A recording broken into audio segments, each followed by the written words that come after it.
It started with Fabian's jacket. I was gathering the dirty laundry into the hamper as I'd done every morning for 30 years, and I fumbled in the pocket of his denim jacket for something hard. Bills. A thick wad tied with a rubber band. I pulled them out and counted them 2,000 pesos.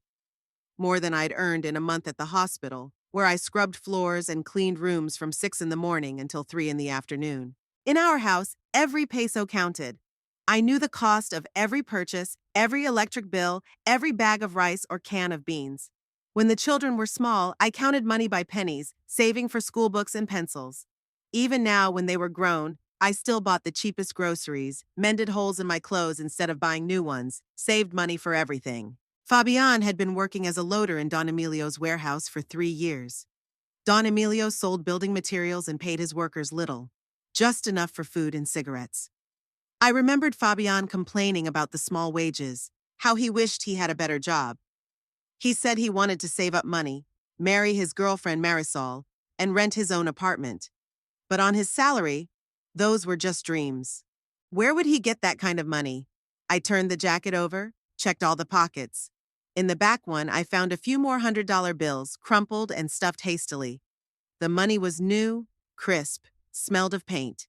The kind you get in banks, not the little shops in our neighborhood. I went upstairs to my son's room.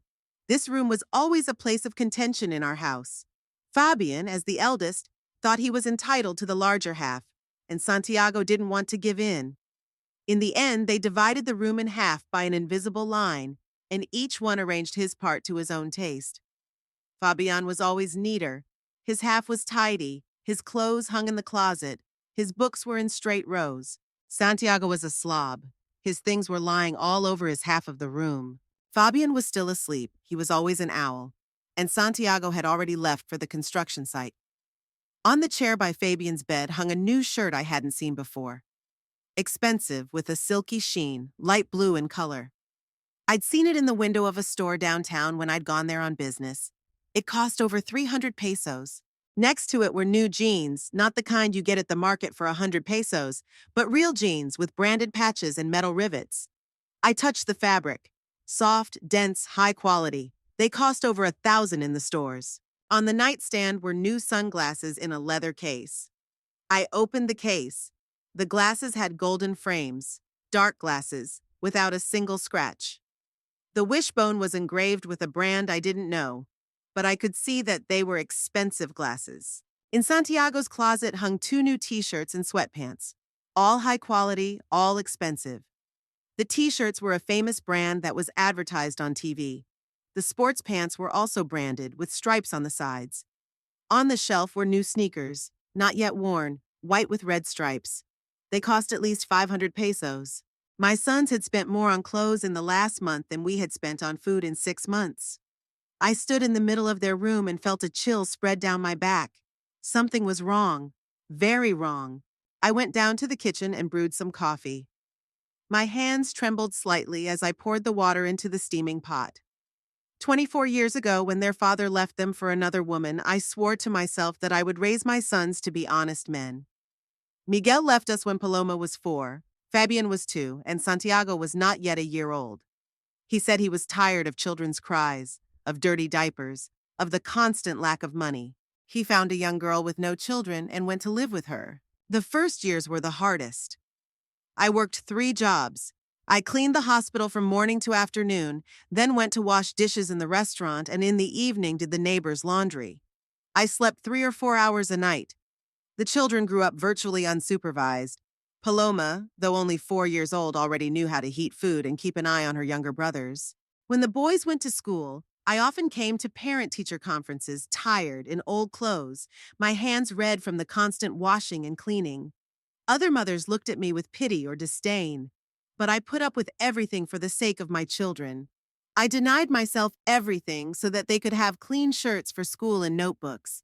I bought them books, even when we didn't have money for meat. I made them do their homework, even though I often fell asleep at the kitchen table. And now that they're grown up, they suddenly have money from nowhere. All my sacrifices, all my hopes that they would grow up to be honest people, all this could be in vain. I sat down at the kitchen table and tried to remember when exactly the change in my son's behavior had begun. About 2 months ago, Fabian started coming home later than usual. He used to be home by 7 in the evening, tired after working in the warehouse. Now he sometimes showed up only at 10 or 11, awake and in a good mood. He said he'd been out late with friends, drinking beer, playing cards. Santiago had changed, too. He had always been more outgoing and fun-loving than his older brother, but lately he had gotten kind of cocky. He used to talk respectfully to older people, help neighbors carry heavy bags, and give up his seat on the bus. Now he would answer rudely if someone made a remark to him, laughing at older people, acting as if he was allowed to do anything. Fabian came down for lunch. His hair was disheveled, his eyes red from a late night out with friends. He was wearing the new shirt I'd found in his room. It suited him well, emphasizing the broad shoulders he'd built up working as a longshoreman. Fabian had always been a good-looking guy, tall, dark-haired, with the right features. All the girls at school had a crush on him. He poured himself a cup of coffee and sat down at the table without even saying hello. This was new, too. Before, he'd always said hello to his mother, asked how he was doing, said something about his work. "Where did you get the money in your pocket?" I asked, placing a wad of bills in front of him. He looked at me as if I had gone through his personal belongings without permission, which was true. But I was his mother. I had a right to know what was going on in my house. I got a bonus at the warehouse for good work. 2,000 pesos bonus? Don Emilio never paid such bonuses. What do you know about how Don Emilio works? You don't work there. His voice was irritated, almost rough. Fabian has never spoken to me like that before. I know he's a greedy old man who economizes on everything. I remember you complaining that he wouldn't raise his salary even 50 pesos. You've been working hard this month. He's been working overtime. I had to stay after work to unload extra trucks. He spoke calmly, but his eyes were running. Fabian was always a bad liar, even as a kid when he broke something or skipped school. I could tell by the look on his face. He had an honest face that didn't know how to hide a lie. And the new clothes are from the premium, too. Mom, I'm 24 years old. I have the right to spend my money however I want. I work, I earn, I don't ask you for money. But you live in my house, you eat my food. You want me to move out? Please, I'll get my own apartment and live on my own. It was painful. All these years I dreamed of the day when my children would be independent and could live their own lives. But I didn't think they would talk about it with such anger, like I was a burden to them. He got up from the table and went upstairs. The conversation was over. After lunch, I went to the store to get groceries. Our neighborhood was small and everyone knew each other. Senora Carmen, a woman in her 60s who knew everyone on our street and their family histories, worked at the store. She loved to talk and was always up to date on all the news. "Amalia, how are you doing?" she asked as she weighed my tomatoes. "I'm fine, Carmen. How are you?" "Well, the grandkids are here for the vacations. The house is upside down, but that's nothing." "Hey, why are your boys so rich now?" I felt my heart skip a beat. "What do you mean?" "Santiago came in yesterday buying beer. He was paying in big bills like a banker. And he's all dressed in new clothes, brand new. I thought he must be doing a good job." "Yeah, they're both doing good work. You can tell." Fabian came in the other day to buy cigarettes. Expensive, imported ones. He used to get the cheapest ones, but now he can afford the luxury. I paid and quickly left the store. So I was not the only one who noticed the change in my son's behavior. The neighbors were starting to take notice too. In the evening, I went to Estrella's house. She lived across the street in a house as small as ours, only neater. Estrella always kept things neat, with potted flowers on the porch, white curtains in the windows, and a freshly painted fence. She had roses growing in her yard, which she watered every morning and evening. Neighbors often stopped to admire her garden. We had been friends since high school, although life had taken us down different roads. She married Roberto, the mechanic, at 18, and I gave birth to Paloma at 19. But our friendship never faltered. When I had hard times after my husband left, Estrella always helped, giving me food, looking after the children when I worked. Roberto died 5 years ago of a heart attack in his workshop. Since then, Estrella lived alone, sewing at home for her neighbors and receiving a small pension. She was a good seamstress. She could make a dress out of nothing, mend any garment so that no holes were visible. Many women in town brought her their clothes. I caught her at the sewing machine. She was hemming a blue skirt for the wife of an elementary school teacher. Estrella always worked late. It helped her not to think about loneliness. Come in, Amalia. Do you want coffee? I will. She put her work aside and put the pot on the stove. We sat down at a small table by the window. I could see my house from here, and Estrella could see everything that was going on in the yard. She wasn't a gossip, but like any woman living alone, she paid attention to what was going on around her. Listen, Estrella, have you noticed anything strange with my boys? She stirred her coffee with a spoon and looked thoughtfully out of the window. Estrella was never in a hurry to answer. She always thought about what to say first. To be honest, I'd noticed. Cars have been pulling up to your house a lot the last few weeks, late at night or early in the morning. They stop for a few minutes, then drive away. What kind of cars? Jeeps, black tinted windows. Expensive, not the kind that drive around our neighborhood. We got mostly old cars, used trucks, motorcycles. These cars are new, shiny. I felt something cold move in my stomach. Only one kind of people in our town had cars like this. People who didn't make their money the honest way. Did you see who got out of the cars? I did once. It was about 2 weeks ago, around midnight. 2 men in dark clothes. They came to your door, stood there for about 3 minutes, then left. One was tall and thin, the other shorter but broad-shouldered. I couldn't see their faces, it was dark, and they had hoods on. What were they doing at the door? Just standing there talking to someone. Your sons, I guess. Your boys were home at the time, the lights were on in their room. Estrella put a cup of coffee in front of me. Her hands were calm, but there was concern in her eyes. Amalia, I don't want to say anything bad about your boys. You know I love them like my own children. I remember them running around the yard as little boys, Fabian protecting Santiago from the neighborhood boys. But lately they've changed. They've gotten kind of, insolent. She paused, searching for words. Last week, Santiago parked his motorcycle right on my flowers. I put so much effort into growing those roses, watering them every day, fertilizing them. And he just parked his motorcycle right in the flower bed, crushed all the flowers. I went out and reprimanded him, but he just laughed and said that soon he'll buy a car, and then he'll park wherever he wants. A car? On his paycheck? That's what I thought. Santiago works as a laborer, carrying bricks and bags of cement. That kind of work doesn't pay well.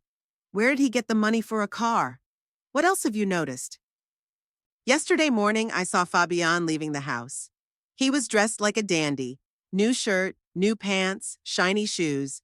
And he had a cell phone in his hand, a new expensive one. Not like the rest of us, but modern, with a big screen.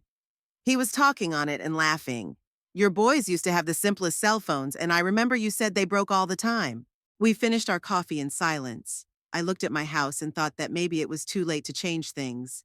My sons are grown. They have their own lives, their own secrets. But a mother's heart cannot rest when she senses danger.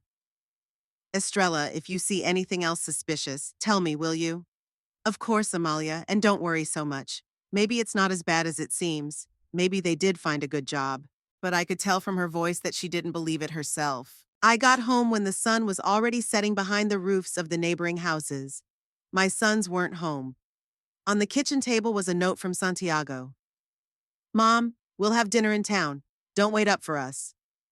The handwriting was sprawling, the letters large. He always wrote like this, hurried and careless. There were only a few restaurants in town, and they were all expensive. Before, my sons could never afford to dine out at a restaurant. If they wanted to eat out, they bought tacos from street vendors or ate at a cheap eatery near the bus station. I warmed up some soup and sat by the TV. The local news was showing a story about the capture of a smuggling ring in a neighboring state. The reporter was talking about the young men who were smuggling drugs across the border, the big money they were getting for it, and how their story ended, with jail time or death in shootouts with the police. They showed pictures of the detainees, all young, between 20 and 30 years old. Some looked like ordinary guys from our neighborhood, in plain clothes, with ordinary faces. One of them even looked like Santiago, same dark hair, same smile.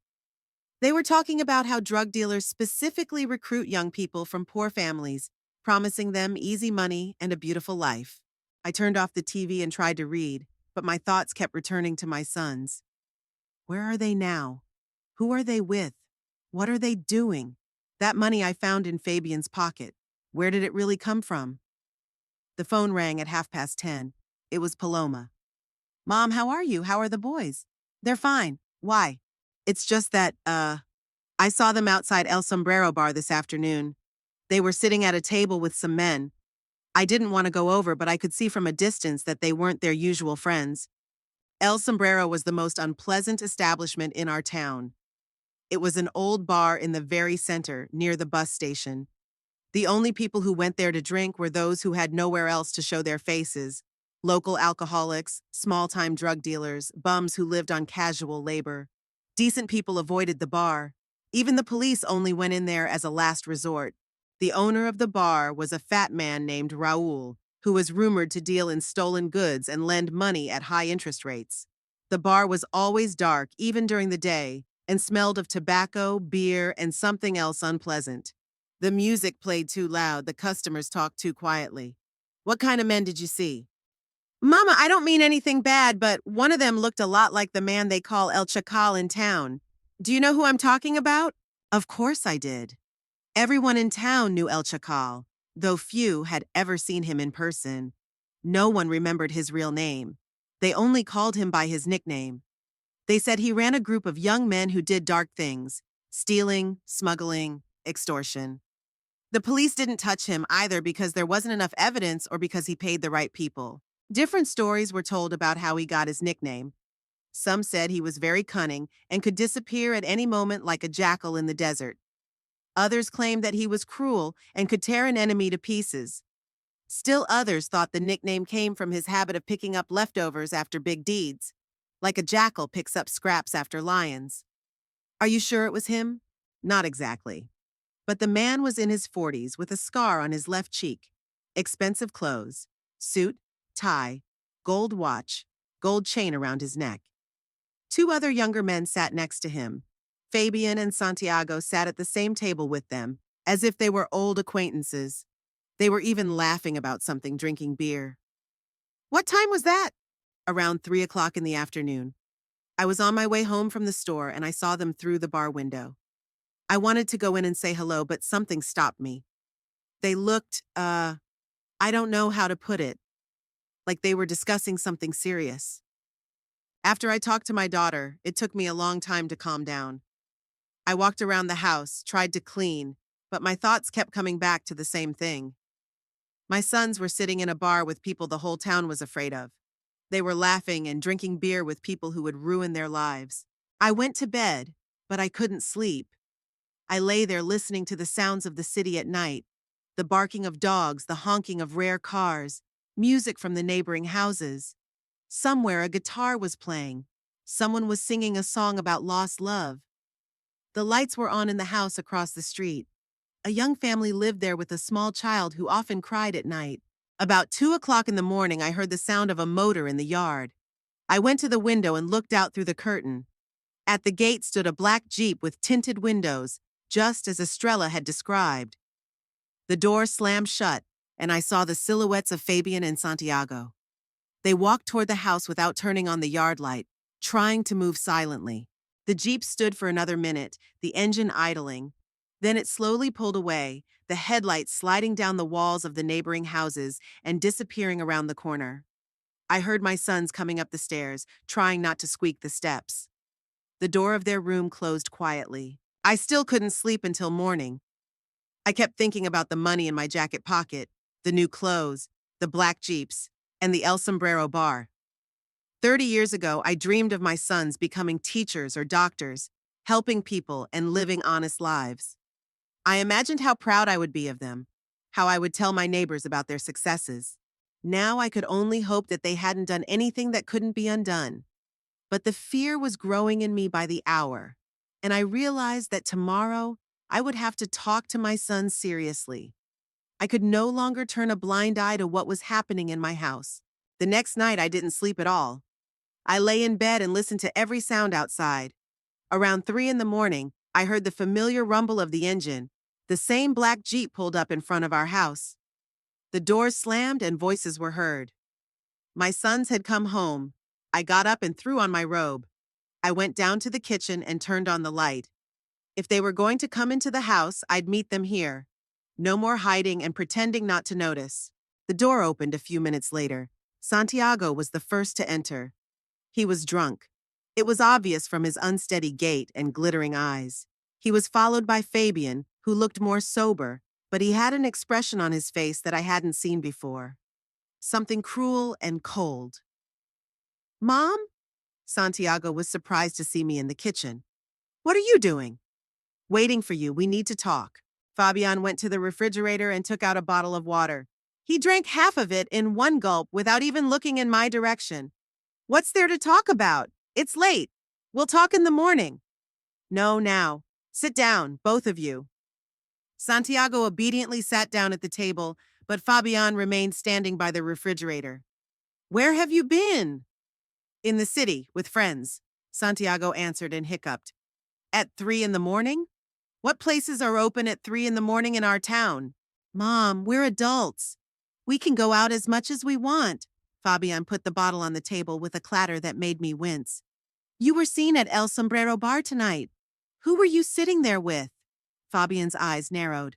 "Who told you that?" "It doesn't matter who. What matters is what you were doing in that place with those people." "Nothing much. Drinking beer, talking." "Talking about what?" "Mom," Santiago tried to get up, but he swayed and sat down again. We just met some new people." "What kind of people?" "I heard one of them was El Chacal." There was silence. Fabian and Santiago looked at each other. There was an understanding in that look that excluded me. "Mom, you think too much," Fabian finally said. "And you listen too much to gossip. Where did you get the money from? Where did you get the new clothes?" "Fabian, your salary at the warehouse doesn't allow you to buy shirts for 300 pesos. "I already told you, it's a bonus." "Don't lie to me. I'm your mother. I know when you're lying." Fabian took a step toward me. There was something dangerous in his eyes. "Mom, I'd advise you to stay out of our business. We are men. We decide how to live our lives. You are my children. You live in my house." "Then maybe it's time we moved out." "Fabian, don't say that." Santiago tried to get up and walk towards his brother, but he stopped him with a gesture. "No, let Mom know. We are no longer little children to be controlled. We earn money. We can live wherever we want." "What money? What do you get it for?" "Work." "What kind of work?" Fabian came closer. He was a head taller than me, and now that height difference seemed threatening. "Mom, for the last time, stay out of our business. It's better for everyone if you mind your own business and don't ask questions." There was a threat in his voice. My eldest son, whom I bore and nurtured, whom I taught to be honest and kind, threatened me. "Are you threatening your mother? I'm warning you. There are some things you're better off not knowing." He turned and walked toward the stairs. Santiago stood up, swayed, and followed him. "Santiago," I called out. He turned around. There was guilt in his eyes, but he said nothing and went upstairs. I was alone in the kitchen. My hand shook as I cleared a bottle of water from the table. In 30 years of motherhood, I never thought that my children could talk to me like that they could look at me with such coldness. In the morning, my sons left early, before I even woke up. Santiago left a note. "At work until tonight." Fabian left nothing. I went to the hospital to work, but all day I thought about the night's conversation. I scrubbed the floors in the hallways and imagined worst-case scenarios. What could my sons have gotten themselves into? Drug dealing? Stealing? Something else? I got home at 4 o'clock in the afternoon. My sons were gone. I made dinner and sat down to wait. The hours dragged slowly. At 7 p.m., they showed up. Both of them were drunk, but not as drunk as yesterday. Today they were aggressively drunk. Santiago was staggering around and laughing loudly for no reason. Fabian was walking more confidently, but his face was red and his breath smelled of something else besides alcohol. They walked past me without saying hello and went upstairs. A few minutes later, I heard loud music coming from their room. At 8 p.m., the music subsided and the sons came downstairs again. They were even more drunk now. "Mom, we're going for a walk." Santiago announced, holding onto the door jamb. You've walked enough already. Stay home. We're not asking permission, Fabian muttered. They went out into the courtyard. I followed them but stopped on the porch. Santiago tried to start his bike, but he couldn't. He pulled the starter handle a few times, and the bike sneezed and stalled. Shit! Santiago cursed and kicked the bike with his foot. Leave that thing alone, Fabian said. Let's walk. They headed for the gate, but Santiago tripped over a rock and fell. Fabian helped him up and they walked on, staggering and supporting each other. I went back into the house, but half an hour later I heard loud voices coming from the street. I looked out of the window and saw my sons at Estrella's house. They were standing at her gate arguing about something. I quickly threw on a cardigan and went outside. When I got closer, I realized what was going on. Santiago was trying to open Estrella's wicket, but it was locked. Hey, old woman, he shouted. Come out! We want to apologize for yesterday. Santiago, what are you doing? I shouted. Mom, don't interrupt. We want to talk to the neighbor. In this state, let's go home. We're not going anywhere. Fabian grabbed the fence and tried to climb over it. The fence was not high, about a meter, but it was old. The boards cracked when Fabian put his weight on it. Fabian, stop it! But he had already climbed over to Estrella's yard. Santiago tried to do the same, but fell, breaking some more fence boards. Hey, Auntie, shouted Fabian, standing in the middle of Estrella's yard. We know you're home. Come out and talk to us. A shadow flashed in the window of the house. Estrella was home, but she wouldn't come out. And rightly so. Santiago finally climbed over the broken fence and joined his brother. They approached the door of the house. Open the door! Fabian banged on the door. We just want to talk. Boys, go away! Estrella's frightened voice came from inside the house. I'll call the police. Call them, laughed Santiago. We're not doing anything wrong. He picked up a stone from the ground and threw it at the window. The glass shattered with a loud clang. Santiago! I shouted and ran to them. But Fabian had already picked up another stone and threw it at the other window. Then they both went to the door and started kicking it. Open up, you old witch, Santiago shouted. We know you eavesdrop and tell everyone our secrets, Fabian added. The door was strong, but it began to crack under their blows. Estrella's screams came from inside the house. I ran to them and grabbed Santiago's arm. Stop this at once, what are you doing? Mom, don't interfere. Fabian pushed me away. We're having a conversation with the neighbor. What conversation? You're trying to break down her door. She knows too much, Santiago muttered, continuing to kick the door. Knows what? None of your business. I tried to pull them away from the door, but they were stronger. Then I did something I hadn't done in years. I shouted at the top of my voice, Help! Somebody help me! My shout sobered them. They stopped and looked at me. Mom, what are you doing? Fabian asked. Stopping you before you do more stupid things. Let's go home. Now. We're not done yet, Santiago started, but I grabbed his ear like I used to do when he was little. Home. Now maybe it was the childhood memories, or maybe they realized they'd gone too far, but they obeyed. Fabian went first to the broken fence. Santiago followed. I led them to the house and locked the door. Upstairs, and don't go out again today. They went up to their room, stomping loudly up the stairs. I heard the door of their room slam. Now it was time to go to Estrella's room. I grabbed my flashlight and walked back to her house. Shards of glass were lying in the yard. The flowers were trampled. The fence was broken. The door was scratched from footsteps. Estrella, it's me, Amalia, I called, knocking on the door. No one answered for a few minutes. Then I heard cautious footsteps. Amalia? Yes, it's me. They've gone. You can open it. The door opened. Estrella stood in the doorway, pale with weeping eyes. She had a frying pan in her hand, as if she were going to defend herself. My God, she whispered, what happened to them? They're drunk. Forgive me, Estrella, forgive them. She let me into the house. We sat in the kitchen and she made tea with trembling hands. Amalia, I was afraid. They shouted such things. They said I knew too much. What did they say?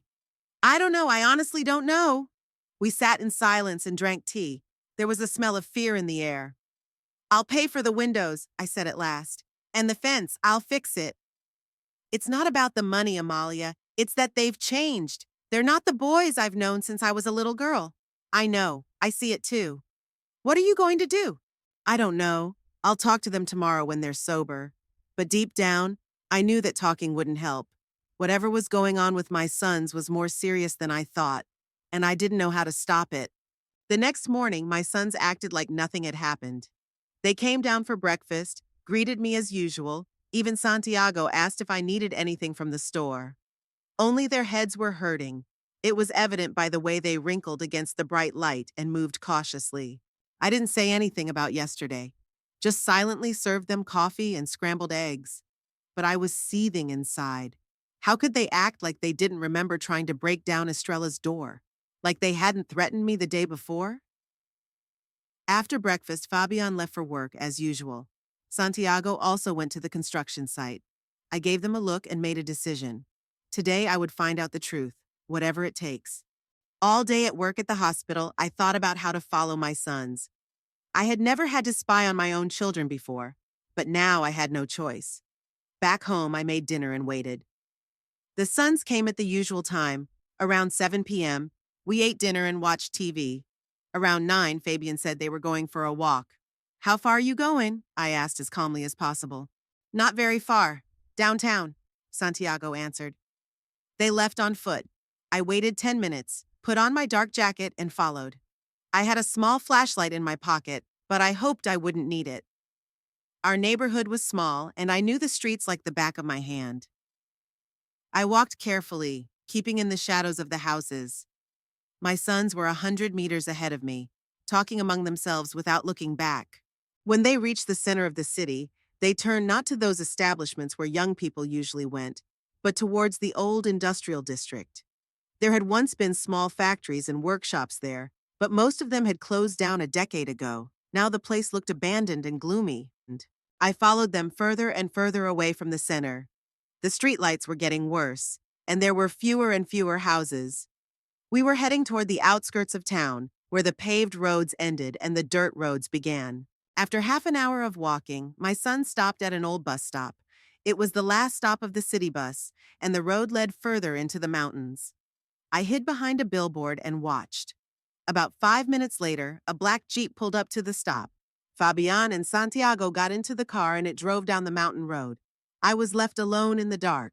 What to do now? I couldn't catch them on foot on the mountain road, but I've memorized the direction they went. Tomorrow I'll try to get there myself. The way home seemed endless. I walked along the deserted streets and thought about my sons going somewhere at night in the mountains. Why? What are they doing there? At home, I lay down but I didn't sleep. Listened to every sound from the street. My sons didn't get home until 4 in the morning. I heard the Jeep stop, the door slam, and then walk quietly into the house. In the morning, I got up early and went to Estrella's house. I needed to apologize for yesterday and ask a favor. Estrella met me warily. She was still scared after yesterday's incident. Estrella, I'm sorry about my boys. I don't know what got into them. Amelia, I realize it wasn't your fault, but I was very scared. I'll pay for everything, the windows, the fence, and I need help. I told her my plan. I needed to get to the mountains to find out where my sons were going. Estrella had an old motorcycle that had been left behind when her husband died. She sometimes rode it to the neighboring town to do some shopping. Do you want to go alone to the mountains? Amalia, it's dangerous. What's more dangerous is what happens to my children. Estrella hesitated for a long time, but finally agreed to lend me a motorcycle. I didn't know how to ride it, though. I had to ask her to drive me to the place where I had lost sight of my sons yesterday. After lunch, we got on Estrella's motorcycle and rode to the bus stop. From there, the road went uphill, winding between rocks and sparse trees. We drove slowly. The road was bad, with potholes and sharp rocks. Amalia, can't we go back? Estrella shouted over the noise of the engine. It's completely deserted. But I made her keep going. 20 minutes later, we saw a fork in the road ahead. One road went farther into the mountains, the other turned left toward the old mines. That way, I pointed to the left road. Estrella turned the bike reluctantly. The road got worse. We rode between tall piles of rubble and rusty structures. This was an old mining district. Copper and silver had once been mined here, but the mines had been shut down in the 90s. Suddenly, Estrella braked sharply. Look, she whispered. Ahead, around the bend in the road, lights could be seen. Not electric lights, campfires, or torches. And voices could be heard. Drive closer, but carefully. We drove about 50 meters and stopped behind a large pile of rubble. We turned off the engine and walked. What we saw made me cold. In the valley between the mine dumps was a camp of sorts. Several large tents, fires, tables under awnings. There were cars everywhere, jeeps, pickup trucks, even a few trucks. People were scurrying between the tents, carrying something, talking about something. "Oh my God," Estrella whispered. "What is it?" I peered into the darkness, trying to make out faces. It was too far away and too dark, but I saw familiar silhouettes among the people in the camp. Fabian and Santiago were standing next to one of the tents, talking to a tall man in a cowboy hat. "My boys are in there," I said. "What are we going to do?" "We go back. Tomorrow I'll come here alone." The drive back seemed even longer.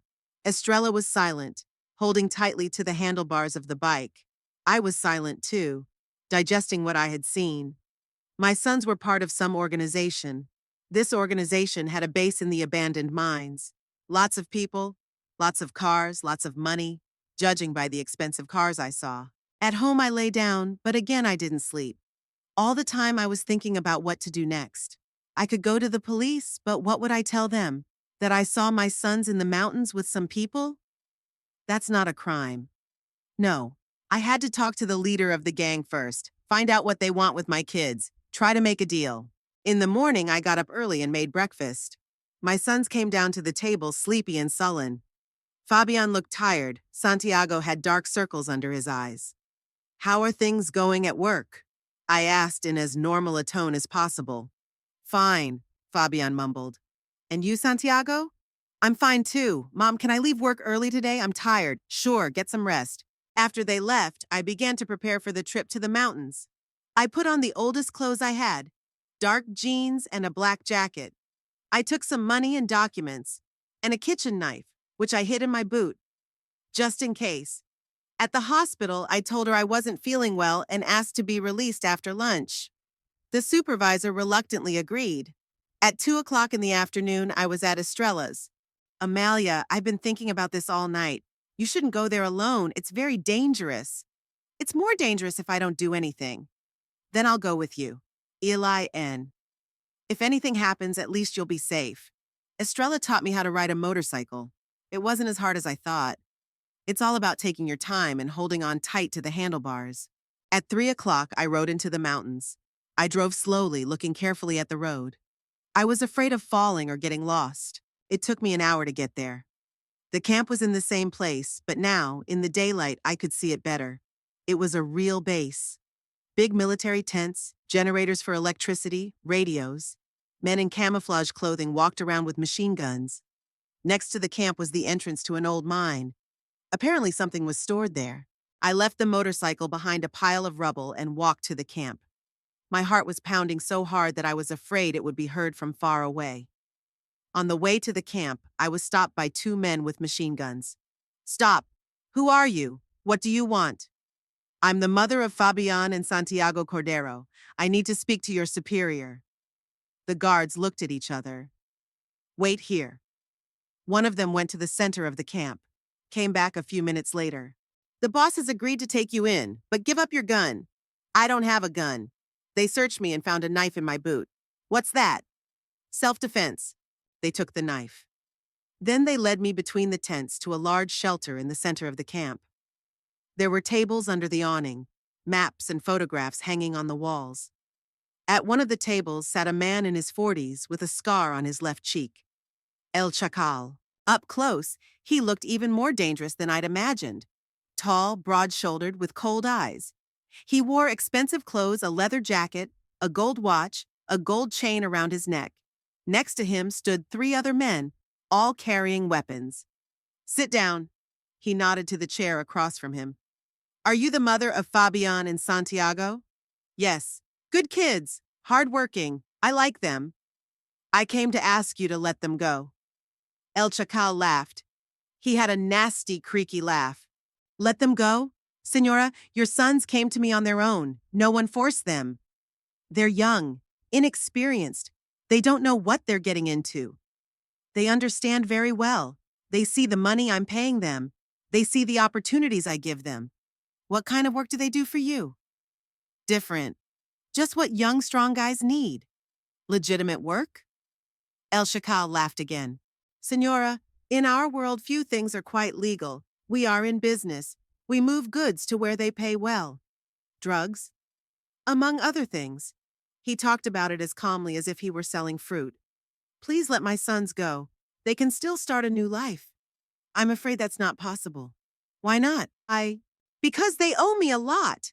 I gave them jobs when they needed them, gave them money when they didn't have any, taught them how to make money. Now they have to work for what they got. How much do they owe you? A lot. A lot. El Chacal got up from the table and came to me. Senora, I understand your mother's feelings, but your sons are grown men. They made their own decision to work for me, and they're happy with that decision. They didn't know what they were agreeing to. Yes, they did.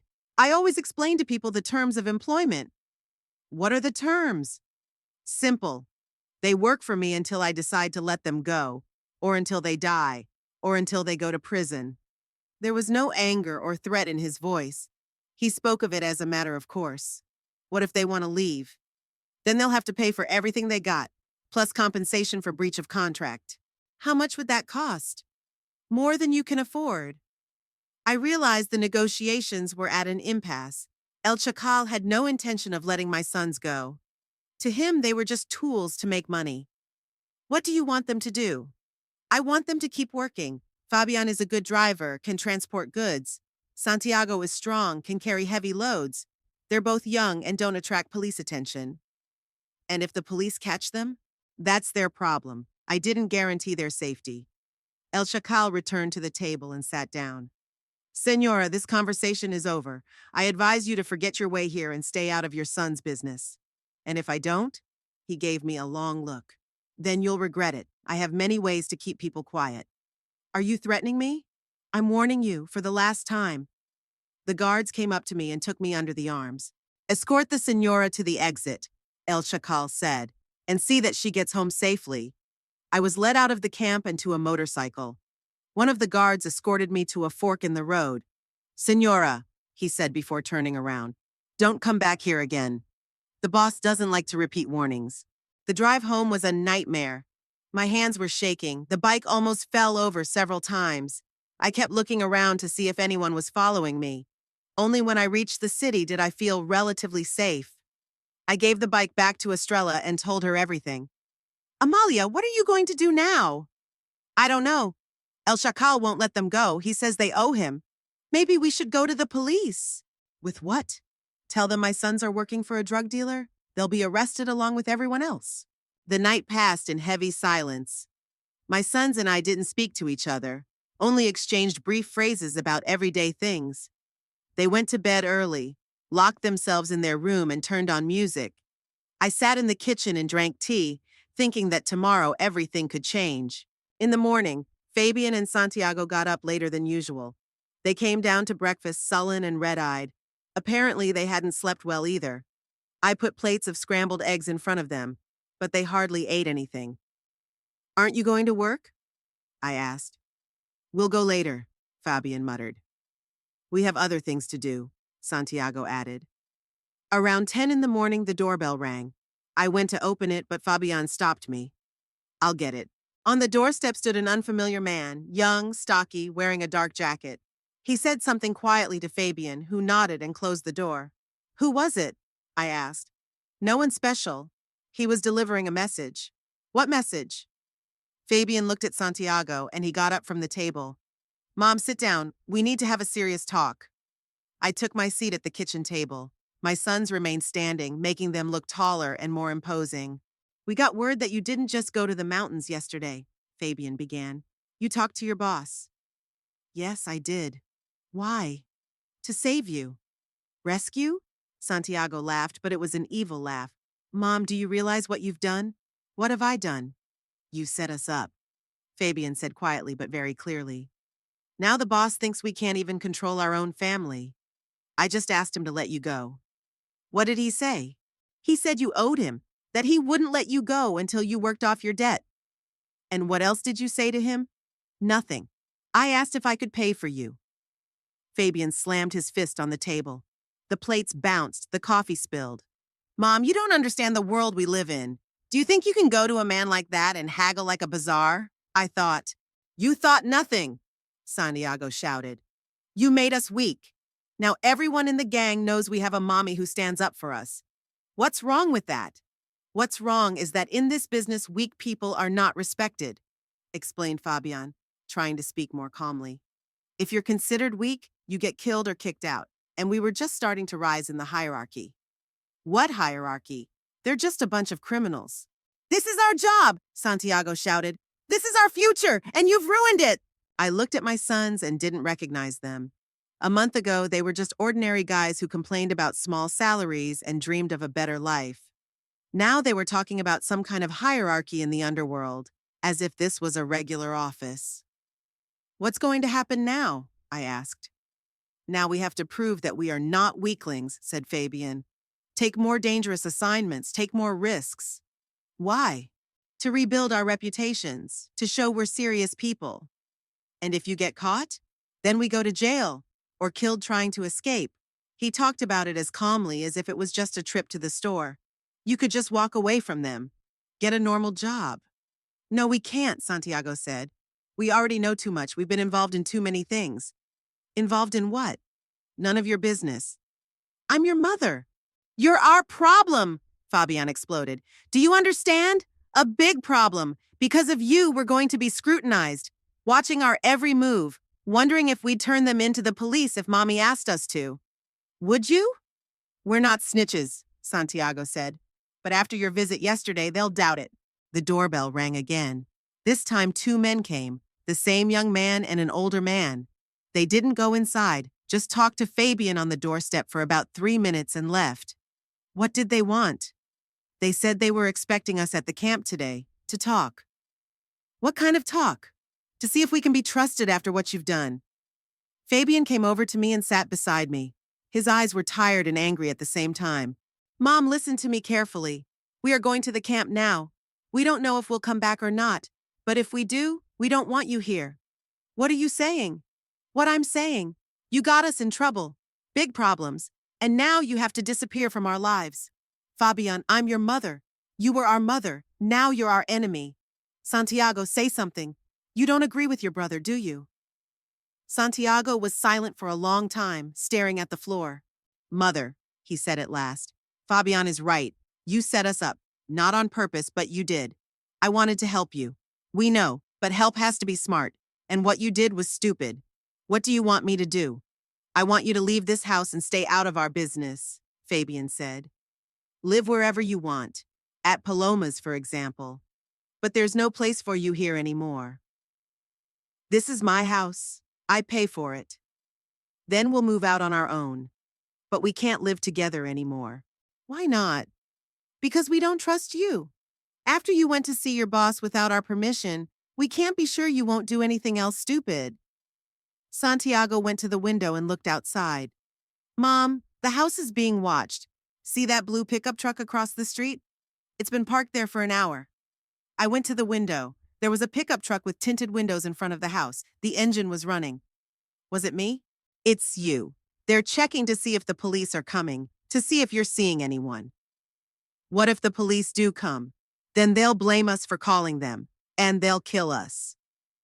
Fabian got up and walked toward the stairs. Pack your bags, Mom. Go to Paloma, right now. And you? And we're going to go solve the problems you've caused us. I went up to the bedroom and packed the essentials in an old travel bag. Clothes, papers, some money. Pictures of children, small, still innocent. There were many things in the house that I had gotten used to over the years, but I didn't want to take them. Everything here was a reminder of how I'd lost my sons. When I came downstairs, Fabian and Santiago were ready to go out. They were dressed in dark clothes, their faces serious. Mom, Santiago came up to me and hugged me awkwardly. I'm sorry, but there's no other way. Santiago, don't make it difficult. Just leave and don't come back until we say it's okay. And when will you authorize it? We don't know. Maybe never. Fabian didn't even say goodbye. He just nodded at me and left the house. Santiago followed him. I was alone in the house where I'd lived for 30 years, where I'd given birth and raised 3 children, where my own sons were kicking me out. I grabbed my bag and went outside. The blue pickup truck was still parked across the street. As I locked the door and walked to the bus stop, it slowly followed me. The bus to the neighborhood where Paloma lived took half an hour. The whole time I thought about what I would tell my daughter, how I would explain that my own children had kicked me out of the house. Paloma lived in a small apartment on the outskirts of town with her husband Ricardo. Ricardo worked as a mechanic in a car repair shop, earning a small but steady income. They had been married 3 years, no children yet. When I rang the doorbell, Paloma opened the door. When she saw me with my bag, she was surprised. "Mom, what's wrong? Can I come in? Can I talk to you?" We sat in the kitchen and I told her everything. About the money I found at Fabian's, about the black Jeeps, about the El Sombrero bar, about the trip to the mountains and meeting El Chacal, about my sons kicking me out of the house. Paloma listened in silence, only occasionally shaking her head. "Mom, why didn't you tell me anything before?" I hoped I could do it myself, that I could talk some sense into them. And now? Now I don't know what to do. They say I'm their enemy. "Mom, you can stay with us as long as you want. Ricardo won't mind." "Thank you, my daughter. But what are you going to do with the boys?" "I don't know. They don't want to see me." Paloma got up and walked around the kitchen. "Mom, have you thought about going to the police?" "I did, but then the boys would be arrested. And if you don't go, they might get killed." It was true. I saw El Chacal's eyes, heard his voice. He was not a man to forgive mistakes or show mercy. "What's your advice?" "Go to the police. Tell them everything you know. I'd rather have the boys in jail than in the grave." That evening, when Ricardo returned from work, the three of us discussed the situation. Ricardo was a calm, rational man. He listened to my story and said, "Señora Amalia, your sons are in very serious trouble. El Chacala's gang controls all the drug trafficking in the region. The police have been looking for them for a long time, but they can't find their base. You know this gang? Everybody knows about it. We sometimes repair their cars at the auto shop.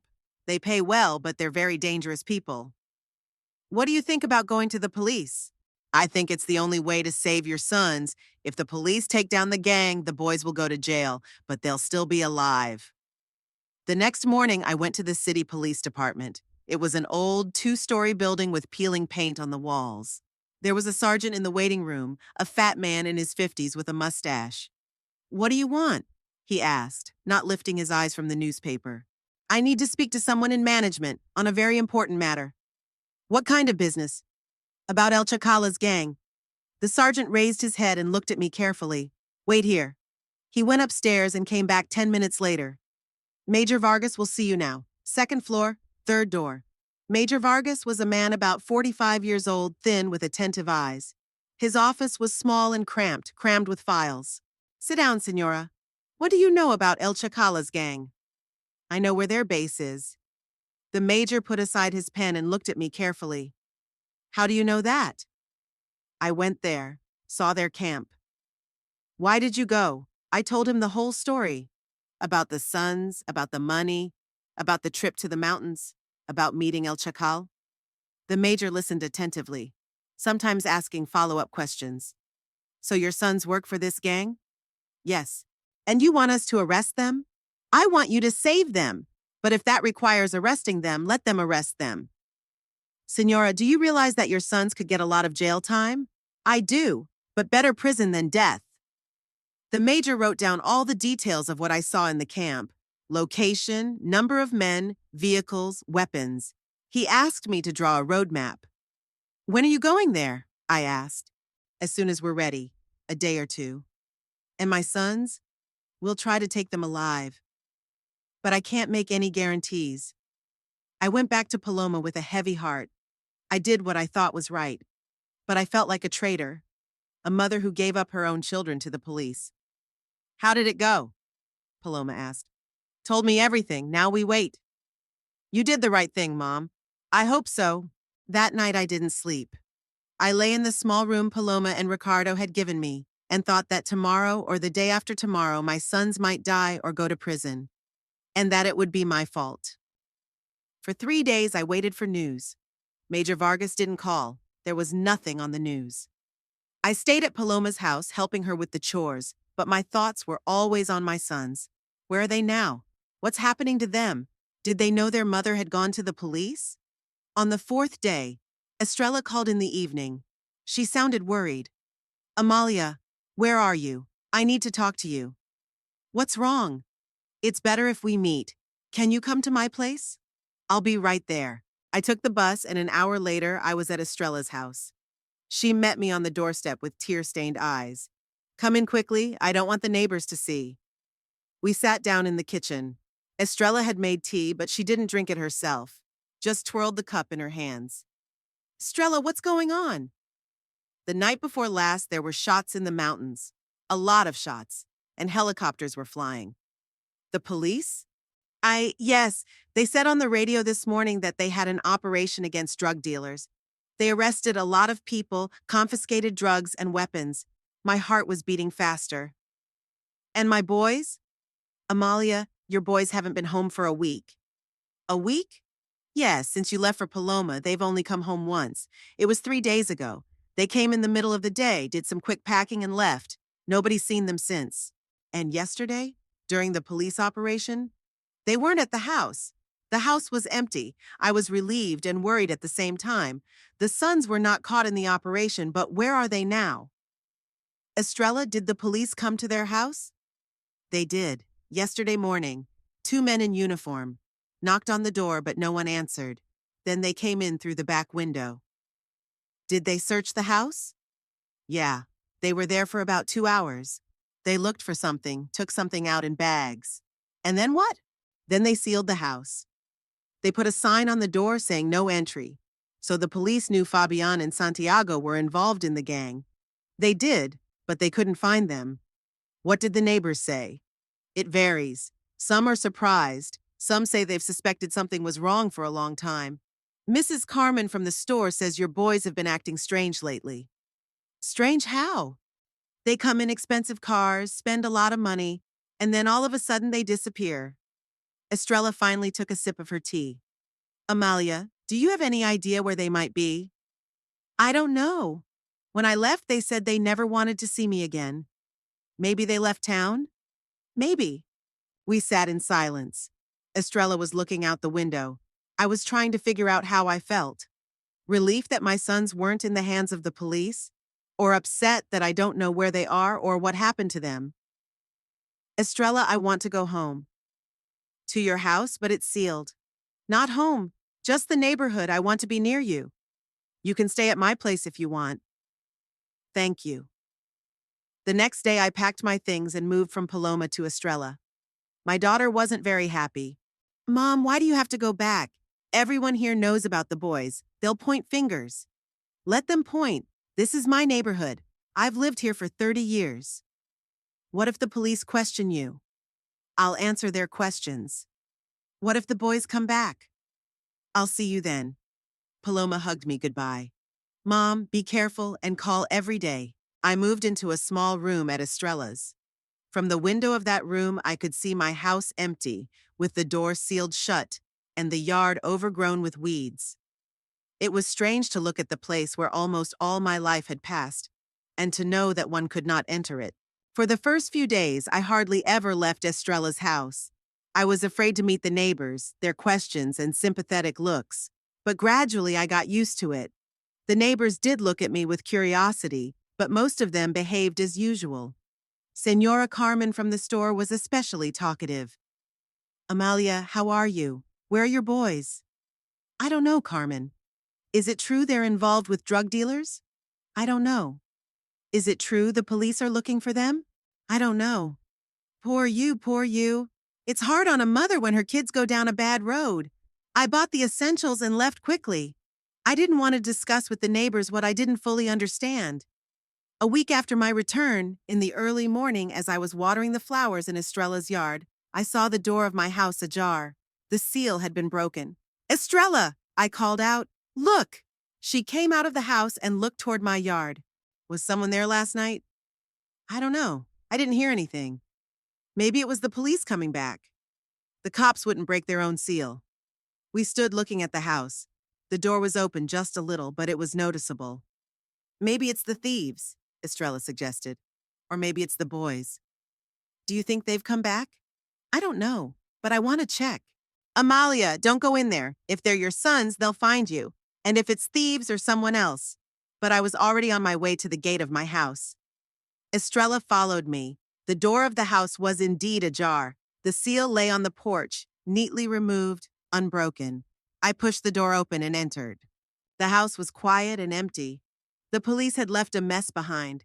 Things were scattered, drawers pulled out, books lying on the floor. But someone had been here recently. There was a note on the kitchen table. I picked it up with trembling hands. Santiago's handwriting, large jagged letters. Mom, if you find this, come by the old mill by the river at 7 o'clock tomorrow night. Alone. It's very important. Forgive us. What does it say? Estrella asked. I showed her the note. Amalia, don't go in there. It could be a trap. A trap from my children? What if they didn't leave the note? What if someone else did? It's Santiago's handwriting. I've known him since I was a kid. But why did they ask you to come alone? Why didn't they meet at home? They must be afraid of being watched. We went back to Estrella's. All day I've been thinking about the note. Tomorrow at 7 p.m. I'll see my sons, for the first time in 2 weeks. The old mill stood 2 kilometers from town, on the banks of the Santa Lucia River. Once upon a time, they used to grind grain for the whole neighborhood, but it had been 20 years since the mill had been in operation. The wheel was rusty and the roof leaked, but the place was quiet and secluded. At 7 o'clock in the evening, I was there. I walked from the bus stop about 15 minutes down a dirt road. The sun was setting, but it was still light. The mill stood by the water. Old willows grew nearby, their branches hanging to the ground. The river murmured quietly, almost silently. It was the dry season, and water was scarce. I sat down on a large stone near the mill and waited. About 10 minutes later, I heard footsteps. Fabian and Santiago came out from behind the willows. They looked bad, skinny, unshaven, in dirty clothes. Fabian limped on his left leg. Santiago's arm was bandaged. Mom, Santiago said, and walked over to me. I stood up and hugged him. He was gaunt, smelling of sweat and smoke from the fire. What happened to you? It's a long story, Fabian said, but he came over and hugged me too. We sat down on the grass by the water. The sons looked tired and scared. Where have you been all this time? Hiding, Santiago answered. First in the mountains, then in the forest. From the police? From everyone. From the police, from the gang, from everyone. What happened?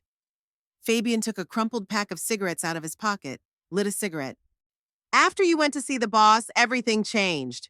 We were given the most dangerous assignments. They made us carry goods across the border. What kind of stuff? Drugs.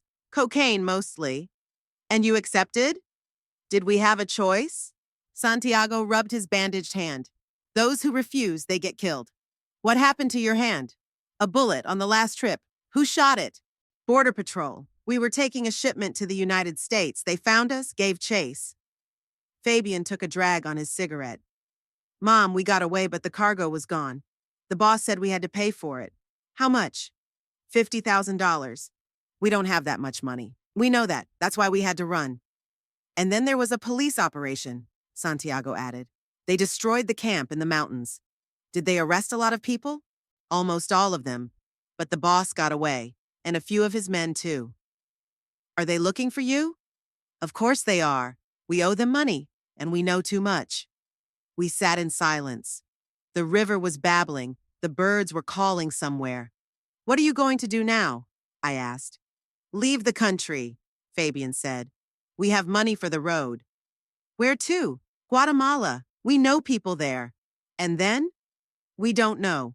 We'll try to start a new life. Will you be coming home? Not soon. Maybe never. Santiago took my hand. Mom, we're sorry. We were wrong. We shouldn't have talked to you like that. You're my children. I'll always forgive you. You wanted to save us, and we blamed you. You were scared. We were fools, Fabian said. We thought we could make easy money and get out of the game. But you don't get out of this game that easily. You know that now. We do now, but it's too late. The sun had gone down. It was getting chilly. I took out of my bag a thermos of coffee and the sandwiches I'd made. We ate and drank coffee like we used to at picnics when the boys were little. When are you leaving? Tomorrow night. We have a man to take us across the border. Is that safe? Safer than staying here? Do you have money? I do. We've put some aside. Fabian threw the cigarette butt in the water. Mom, we want you to know we didn't kill anyone. We just transported the merchandise. That's a crime too. We know, but not murder. When can I see you? We don't know. Maybe in a year. Maybe in 5 years. Or maybe never, Santiago added quietly. We sat by the mill until dark. We talked about all sorts of things. About childhood, about how things might have been different. My sons apologized and I forgave them. After all, we were a family no matter what. When it got dark, they said it was time to leave. Mom, take care of yourself, Santiago said, hugging me goodbye. And you too, and be careful. We will, and don't worry about us. We'll survive. I'll be waiting for you. We know you will. They walked off into the darkness between the trees. I was alone by the old mill, listening to the water gurgling and thinking that I might be seeing my sons for the last time.